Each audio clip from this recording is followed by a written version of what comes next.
Welcome to Not Milk Never Milk. Subscribe if you're lactose intolerant. In this video, I will explain how to replace your Kia Optima antenna cover using an easy method. First, let's gather our tools. You will need a small screwdriver, some painter's tape, and a new antenna cap. Also, have a two-part epoxy adhesive like JB Weld and rubbing alcohol ready. A trimming tool, such as a hot knife, might be necessary for the new cap. Before installing the new cover, proper preparation is key.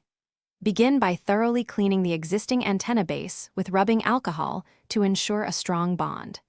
Next, carefully remove any broken plastic pieces or old adhesive residue from the base. Finally, apply painter's tape around the antenna's perimeter to protect your car's paint from any accidental adhesive spills. Now, let's attach your new antenna cover. First, mix your two-part epoxy adhesive thoroughly, following the manufacturer's instructions. Next, apply a consistent, even bead of the mixed adhesive around the perimeter of the clean antenna base. Carefully align the new antenna cap over the base and press it down firmly, ensuring a flush fit. Hold it in place for a few moments. After placing the new cap, secure it with painter's tape to maintain consistent pressure as the adhesive sets.